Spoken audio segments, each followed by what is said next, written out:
రామ్ చరణ్ ఇప్పుడు సంచలన దర్శకుడు శంకర్తో సినిమా చేస్తున్న సంగతి తెలిసిందే. వీరిద్దరి కాంబోలో గేమ్ చేంజర్ అనే సినిమా ఎప్పుడో స్టార్ట్ అయింది. కానీ రకరకాల కారణాలతో వాయిదా పడుతూ వస్తోంది. రాజమౌళి లాంటి దర్శకుడు తర్వాత ఆ స్థాయి దర్శకుడు అయిన శంకర్తో సినిమా చేయడం రామ్ చరణ్ లక్ అని చెప్పుకోవాలి. కానీ ఆ ఆనందాన్ని తరచూ వాయిదాలతో ఆవిరి చేస్తున్నాడు శంకర్. ఇప్పుడు ఏకంగా సినిమా షూటింగ్ను పక్కన పెట్టేసి నట్టు తెలుస్తోంది. కమల్ హాసన్తో ఆయన ఇండియన్ 2 సినిమా షూటింగ్లో బిజీ అయిపోయాడు. దాంతో కమల్ కోసం ఈ సినిమాను పక్కన పెట్టేసినట్టుగా చెబుతున్నారు. దాంతో ఇప్పుడు గేమ్ చేంజర్ సినిమా కోసం హిట్ 2 డైరెక్టర్ శైలేష్ కొలను వచ్చాడట. ఆయన కొన్ని సీన్లను డైరెక్ట్ చేస్తున్నాడు. ప్రస్తుతం ఆయన దర్శకత్వం చేస్తున్న కొన్ని ఫోటోలు ఇప్పుడు సోషల్ మీడియాలో వైరల్ అవుతున్నాయి.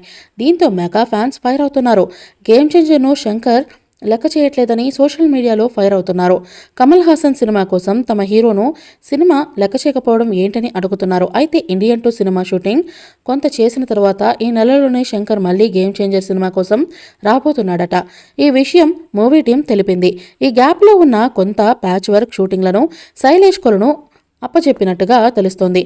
రామ్ చరణ్ షూటుకు రాగానే శంకర్ కూడా రంగంలోకి దిగుతున్నాడు అని చెబుతున్నారు. ఈ మూవీపై మీ అభిప్రాయాన్ని కామెంట్ బాక్స్లో తెలియజేయండి. ఈ వీడియో మీకు నచ్చితే లైక్ చేయండి, షేర్ చేయండి, కామెంట్ చేయండి. మరిన్ని అప్డేట్స్ కోసం మన ఛానల్ని సబ్స్క్రైబ్ చేయండి. అలాగే పక్కనే ఉన్న గంట సింబల్ని గట్టిగా టంగ్ టంగ్ అని కొట్టేసేయండి.